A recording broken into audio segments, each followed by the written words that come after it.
Hi there, my name is Lee Chaix McDonough, and I am so excited that you are here for the Women in Perio webinar. So before I switch over to my slides, I just wanted to come on so you could put a face with a name and welcome you. It's really exciting for me to provide this webinar to you. I have a very special connection to the world of periodontics, which I'll share with you in a bit. But I also really believe wholeheartedly that the 3 M's of entrepreneurship are the key to creating a fulfilling and successful business, whether it's periodontics or otherwise. So I just want to say thank you for joining me today, and let's get the webinar started. So welcome to today's webinar on Act on Your Business, the 3 M's of entrepreneurship. So again, my name is Lee Chaix McDonough, and here's what you can expect from today's webinar. First, I want to share with you a little bit about me, my background, what brought me into coaching, and how it's tied to perio. Then I'm going to spend a little bit of time talking about the concept of the mind. So what the mind is, what it's not, and why it's really important to be clear about that before we move into the discussion of the 3 M's of entrepreneurship. Finally, I'll talk a little bit about the concept of entrepreneurial flexibility, and then I'll share with you the next steps that you can take and what's coming up in the next webinar in this series. So there I am. My name is Lee Chaix McDonough, and as I mentioned before, I'm a licensed clinical social worker and I'm an ICF certified business coach. So I've been in social work for almost 20 years. I graduated from the University of North Carolina at Chapel Hill with my Master of Social Work and my Master of Science in Public Health degrees. So I have been serving clients in various capacities for the last 2 decades, and it was about 4 years ago that I transitioned from clinical social work and psychotherapy into business coaching. More on that in a little bit. Since that time, I've also started the Work Your Inner Wisdom podcast, which is a weekly podcast that I host. And I'm also the author of the #1 Amazon bestseller, Act on Your Business, Braving the Storms of Entrepreneurship and Creating Success Through Meaning, Mindset, and Mindfulness. So the concepts that we're going to talk about in today's webinar are ones that I do go into great depth on in my book, Act on Your Business. So be sure to check that out after today's webinar. So as I mentioned before, perio holds a special place in my heart, and that is because my husband is a periodontist. So my husband, Patrick McDonough, is a board-certified periodontist here in New Bern, North Carolina, and he's also the inspiration behind why I went into coaching.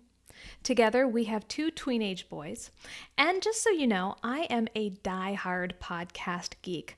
I am always listening to podcasts. In fact, you can ask my kids. They are really tired of me constantly playing podcasts in the car. And the quickest way to my heart is through a cup of coffee. So that's a little bit about me, but let me also share what brought me into coaching and why it has so much to do with perio.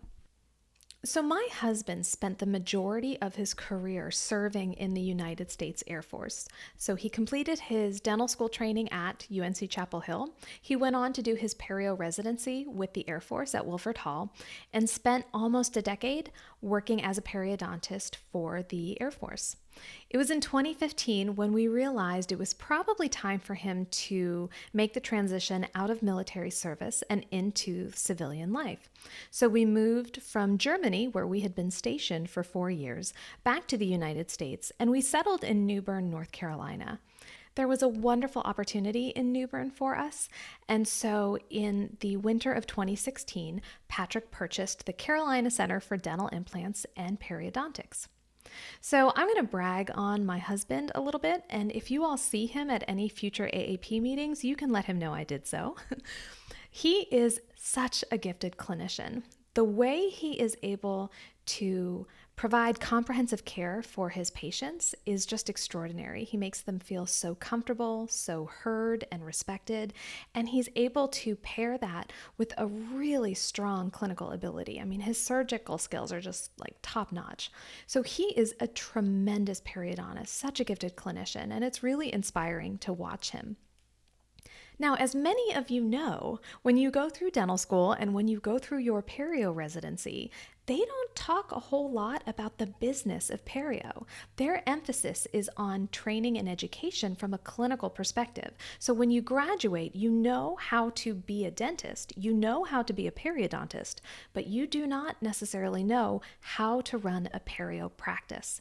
And so when Patrick bought the perio practice here in New Bern several years ago, that was something we both had to learn from the ground up. What does it mean to have to balance working in your business as a clinician while working on your business as a business owner? It can be really complicated to balance those two roles. And so while we were both kind of figuring this out and learning how to be business owners, I realized that some of it has a lot to do with mindset and how we view ourselves. I would talk with other small business owners and they would say things like, oh, I never thought I could be a business owner, or I don't really know what I'm doing. And there was this sense that like they didn't have what it takes to do it. And what I realized was that so much of being a business owner has to do with our mindset or the beliefs that we hold about ourselves. And then I started recognizing, you know what? I did a lot of mindset work with my clients as a therapist. What would it be like if I took these principles that I used in psychotherapy and applied them in the entrepreneurial space? And that's when my coaching practice was born. So I completed a coach training program through an ICF accredited program. I kind of cultivated a coaching practice around serving helpers, healers, and healthcare professionals who wanted to grow their entrepreneurial mindset and find that balance between working in and working on their practices. So I really credit my husband with being the inspiration for my own business. And if it weren't for his experiences purchasing a dental practice and figuring out how to be an owner and an operator, I wouldn't be where I am today. With that, I want to talk a little bit about the mind and why it's so critical to have a clear understanding of what the mind is, what it's not, and how it's the basis for the 3 M's of entrepreneurship. So now I want to spend a little bit of time talking about the mind and why I believe it's both your best friend and your greatest enemy. So let's start with defining what the mind is. And whenever we need a good definition, I want to go straight to the source. I go to the dictionary. So the Oxford Dictionary defines the mind as the element of a person that enables them to be more aware of the world and their experiences, to think and to feel, and it's the faculty of consciousness and thought. So there are a few words I want to pull out of this definition and really highlight. The first word is aware or awareness. So our mind is that awareness of the world around us and the world within us. Our mind is what allows us to think and to feel. And that word consciousness is really important as well because consciousness and awareness are inextricably linked. So the mind is what gives us that sense of awareness and gives us the capacity to think and to feel.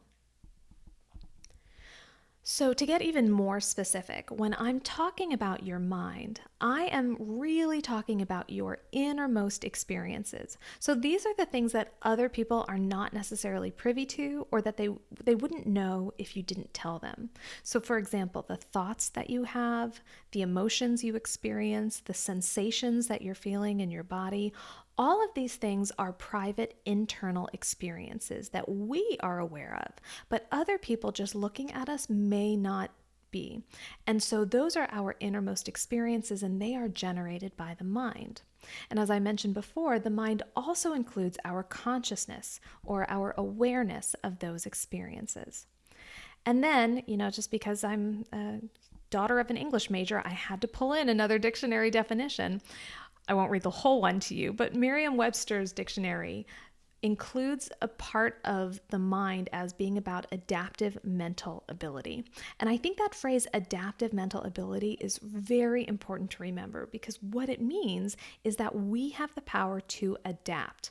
we can be flexible. So when our circumstances change, when we learn new information, when we're presented with a different opportunity, we can respond and we can adapt. And so that adaptation piece is crucially important. So the mind is very much focused on the thoughts and feelings we have, our awareness of those experiences, and our ability to adapt to unexpected or even unwanted outcomes. So now that we know what the mind is, we can have a discussion about the 3 M's of entrepreneurship. So what are the 3 M's? The first is meaning, and that's really about what your values are and what you want your life to be about. The second M is mindset, or how we relate to our thoughts and how we view our abilities. And then finally, the third M is mindfulness. And mindfulness is the act of being fully present in the moment, intentionally and non-judgmentally. So we are going to break down each of the 3 M's in detail, starting with meaning. So meaning is about clearly identifying what matters most to you. And there are different words that we use to describe this idea, but my training is in acceptance and commitment therapy, or ACT, hence the name of my book, Act on Your Business. And in ACT, we talk a lot about values. So connecting with meaning is all about connecting with your values, or knowing what matters most in your life. Now, values, I want to define that word because for some people it can be a bit loaded. I grew up in the late 80s and the early 90s, and my first exposure to the word value was in the context of family values, which was the conservative political approach to morality. And I grew up with that definition. So whenever I heard the word values, I automatically thought family values.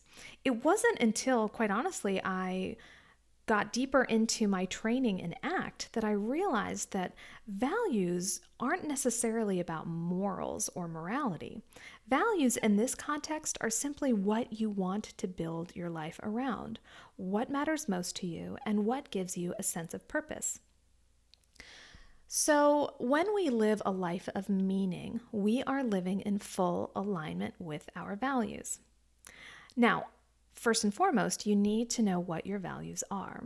And so when I'm working with clients who are uncertain, I start by asking them to identify someone they love and respect more than anyone else, someone whose advice and guidance they really appreciate. And then I'll ask them, how do you want this person to talk about you? What kind of things would you want them to say?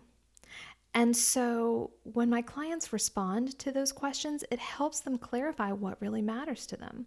When we know what we want our lives to be about, when we know how we want to be described and defined by others, we can use that information to identify our values. The thing about values, too, is that they're not inherently good or bad or right or wrong. Values themselves are inherently neutral.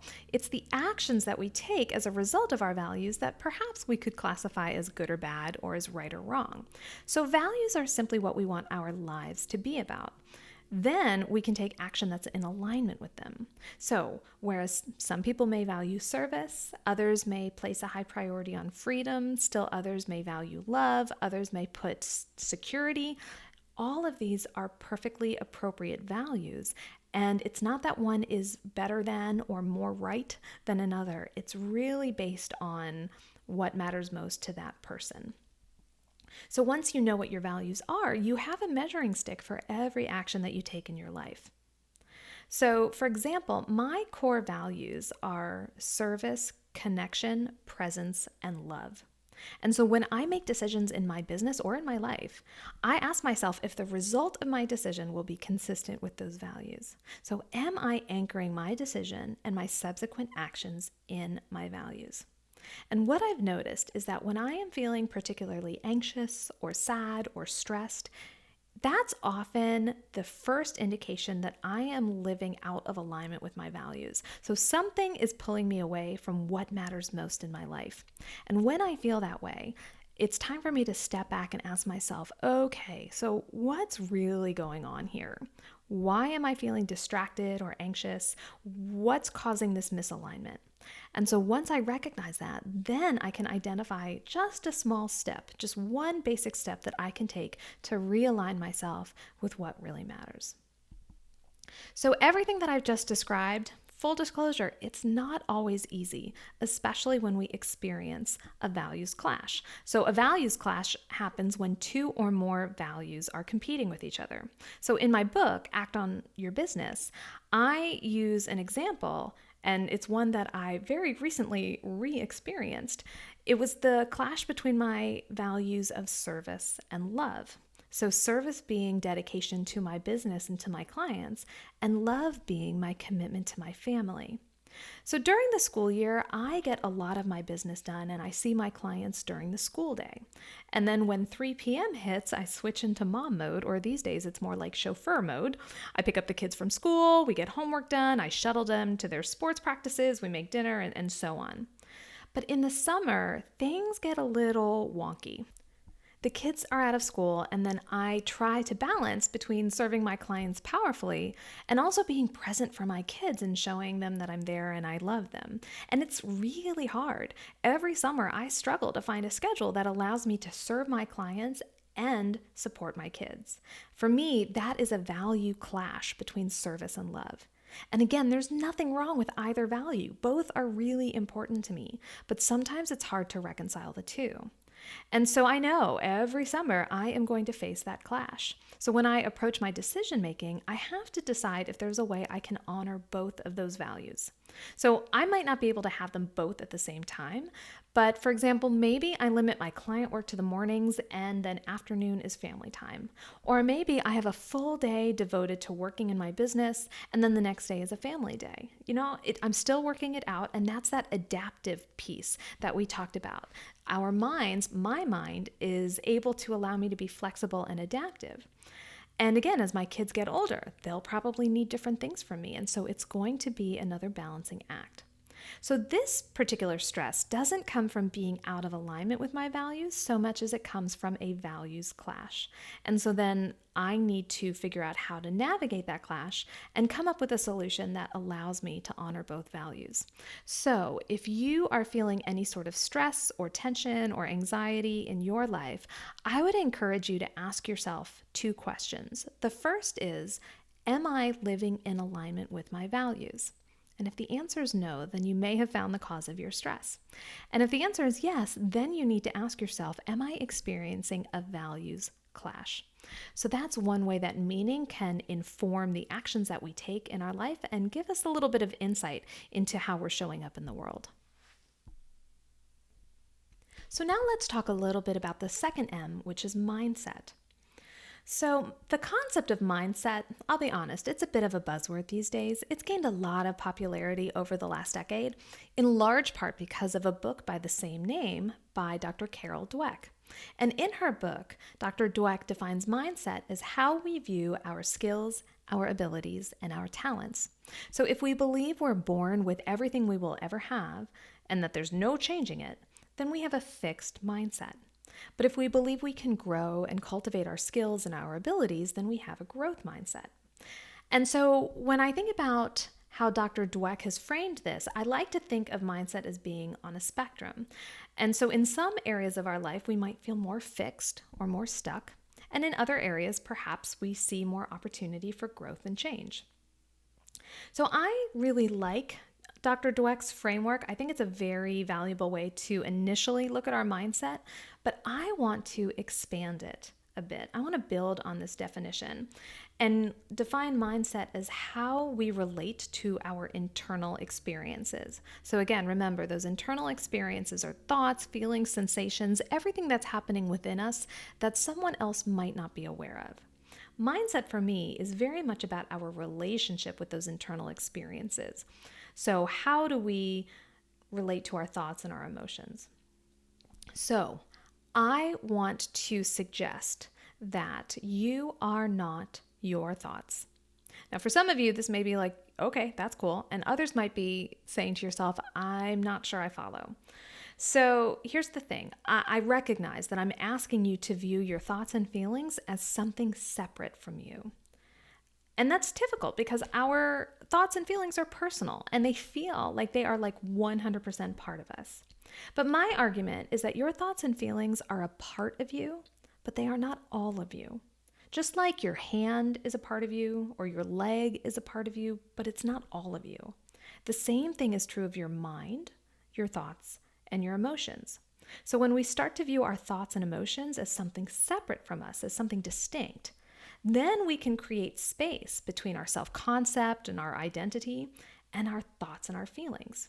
So when we create that space, we can decide how we want to respond to our internal experiences. We get to decide if and how we let those thoughts and feelings define us. So, where I see mindset being particularly sticky for people is when it comes to these internal limiting beliefs that they hold about themselves that they aren't necessarily aware of. And that's why the awareness piece of the mind is so important when it comes to mindset. So, I'll share a personal example. I think most of my life, I believed that in order to be a good person, I had to put other people first. Now, I'm a social worker, so that's probably not going to come as a huge surprise to you, but it was kind of that typical oldest child, take care of everyone else, make sure everyone else is okay kind of approach to life. And I really defined my own self-worth based on how well I was able to serve other people. And this was particularly true in my adolescence and in my 20s. Quite honestly, it wasn't until I became a therapist and started studying acceptance and commitment theory in depth and really practicing its principles that I began to question whether that belief was true, whether my sense of self-identity, whether my worthiness had to be defined by how much I could be of service to other people. And then I started to wonder what would be possible if that weren't true. Was it safe to be who I really was? Could I step out as an entrepreneur? Could I sometimes put my own needs ahead of the needs of others and still know that I was a good person? And so slowly I began to realize that yes, it's possible. It doesn't have to be all or nothing, it can be both.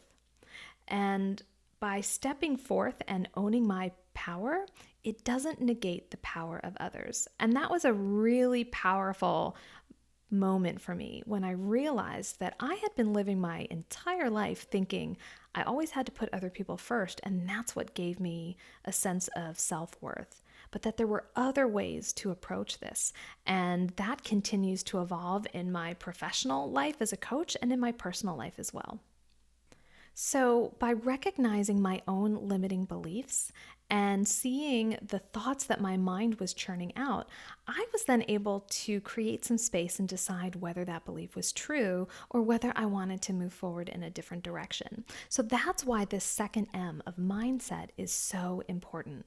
It allows us to create space between our self-concept and our thoughts. And we can understand then that we don't have to buy into everything our mind tells us just because the thought exists. We always retain the power of choice, and in that choice comes freedom. And so in the next webinar in this series, I'm going to go into greater depth about some strategies you can use to challenge and reshape your own mindset. So finally, I want to talk a little bit about mindfulness. Now, just as mindset is a buzzword these days, I am fully aware that mindfulness is as well. And quite honestly, when I started learning about mindfulness, I had the stereotypical view that most people have. I thought of a yogi sitting on a mountaintop, legs crossed, trying to meditate their way into bliss. And today, even though mindfulness is more accepted and understood, there are still many misconceptions about what it is and what it's not. Some people think mindfulness is about stopping your thoughts or completely clearing your mind and making it blank, and that's not what it is. My favorite definition comes from psychologist and mindfulness expert Jon Kabat-Zinn, who says that mindfulness is simply awareness that arises through paying attention on purpose in the present moment, non-judgmentally. So again, mindfulness means that we are paying attention with intention, on purpose, and without judgment. So there's nothing in there about not thinking or having a blank mind. In fact, it's quite the opposite. Mindfulness expects us to have thoughts, and then it provides us with a way of acknowledging those thoughts with compassion and with curiosity. So a lot of times I will get the question, so is that what meditation is? And so I would say that meditation can be a form of mindfulness. They're frequently paired together, and while it may seem like you can't have one without the other, that's not true. I would say that meditation can be part of a mindfulness practice, but you don't have to meditate to practice mindfulness. There are many other ways to pay attention to the present moment. No matter how you choose to practice it, really, the heart of mindfulness is about showing up and being present with intention, purpose, and non-judgment. So let's break down each of those three elements a bit. So let's start with intention. When I talk about intention, I am talking about being deliberate and thoughtful in how we relate to our thoughts. So a lot of times we revert to our default mode of buying into our thoughts and attaching to them. Mindfulness asks us to approach our thoughts differently. It asks us to redirect our attention to the world around us, or even the world within us, all those internal experiences, rather than blindly accepting what our thoughts say is true. So mindfulness means approaching those thoughts with intention. So purpose, then, is not just the act of paying attention, but it really dives into the reason we pay attention, to stay in the present and to live and invest fully in the moment. So I see purpose and intention going hand in hand, because when you're fully present in the moment, you're more connected to yourself, the people you're with, and the work that you're doing. So now let's dive into this third one, non-judgment. And I will be completely honest with you. I think intention and purpose are by far the easier components of mindfulness. It's this last part, the non-judgment part, that can be really tricky. It goes against our basic instincts because as humans, we're hardwired not just to notice what's going around us, but to make judgments about what's happening. And that's how we've survived for thousands of years. Those opinions and those judgments have kept us safe and allowed us to thrive as a species. And so our mind became kind of the safety monitor that helped us determine whether we needed to fight, flee, freeze, or operate as usual. So here's the problem, though. Our society has evolved over those hundreds of thousands of years, but our minds have not as quickly. So our minds still process threats the same way and react accordingly. So we don't necessarily differentiate between the saber-toothed tiger that's advancing or the obnoxious boss that's advancing. It doesn't differentiate between, possible invaders or a possible deadline.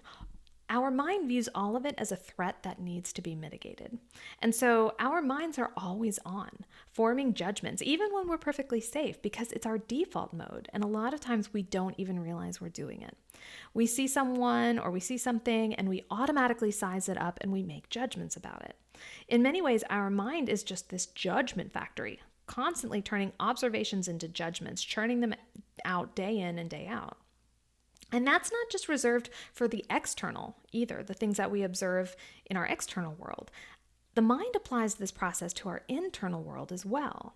And that's what can be really damaging. Like, I don't know about you, but sometimes my inner critic, or I call it my inner troll, it just goes on overdrive. It's so easy to ruminate and to believe all of the messages our mind tells us. And those messages, those beliefs affect our behavior and the way that we interact with and relate to other people and ourselves. So that's why approaching mindfulness from a place of non-judgment is so critically important. But it's not easy. Ideally, we can approach our thoughts and feelings from a place of curiosity and openness, so that when those judgments arise, we see them for what they are, and we are able to bring that judgment factory to a halt. We don't fall into our default tendency to immediately believe or buy into our thoughts. Instead, we simply notice what's happening and we say, oh, look, I notice I'm having this thought.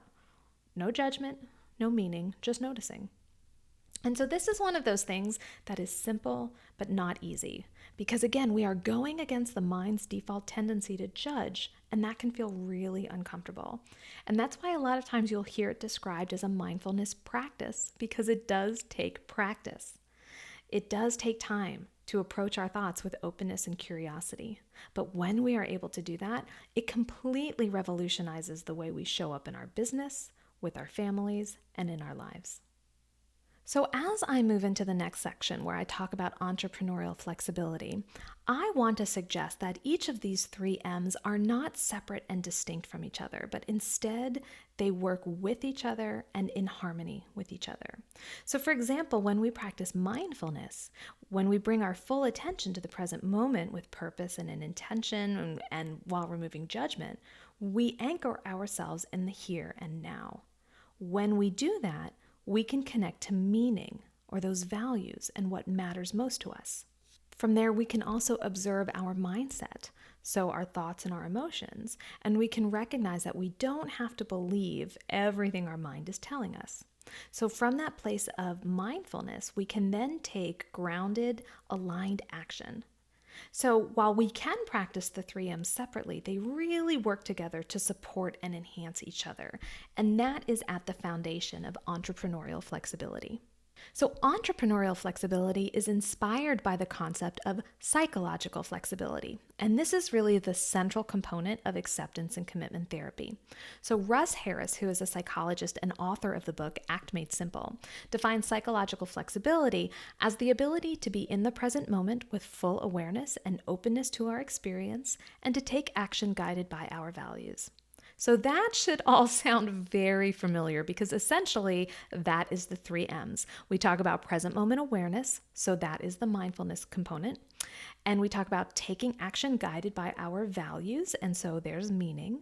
And then when we are open to our experience, those thoughts and emotions, that's where the mindset piece comes in. So again, you can see how the 3Ms are very much connected with psychological flexibility. But as I mentioned before, when my husband bought his perio practice and I started seeing some of the inherent challenges that came with being a business owner, I started wondering, what is the role for psychological flexibility in entrepreneurship? What would it look like if small business owners were actively building their psychological flexibility in support of their businesses? What would happen if we merged psychological flexibility with entrepreneurship? So that's when I started thinking about all of these ACT principles, and I started thinking about the demands and challenges and opportunities in entrepreneurship and blended the two into something I call entrepreneurial flexibility. So in my book, Act on Your Business, I define entrepreneurial flexibility as the ability to be fully present in our business with total awareness of ourself and with openness to opportunity, and to take action guided by our business principles and personal values. So hopefully here what you see is that I've been very inspired by psychological flexibility, but I've expanded it so that it really serves our businesses. And again, as periodontists, many of you are also business owners. And so it's important to think about, in addition to your clinical skills, how can you build your entrepreneurial skills? How can you be the CEO of your company? And how can entrepreneurial flexibility support you in that process? So that is what we are going to talk about in the next webinar in this series. So there are 6 core processes of entrepreneurial flexibility. And as you can see, there's 2 processes for each of the 3 M's. I am going to explore these 6 core processes in detail during the next webinar, and I'll also share what happens when we don't follow those core processes. And if you want a sneak peek, you can certainly learn more about them in my book, Act on Your Business. You can find that in paperback and in Kindle over at Amazon. So I am very excited to connect with you all again at the next webinar. But in the meantime, if you have any questions about the material that I've covered today, if you have thoughts, insights, I hope you will reach out to me. You are welcome to email me at lee@caravelcoaching.com. And I am also on Instagram at Elsie McDonough, and you can find me over on LinkedIn at Elsie McDonough as well. I want to thank the Women in Perio program for inviting me to provide this webinar. It has been such a pleasure, and I look forward to speaking with you all next time. Take good care.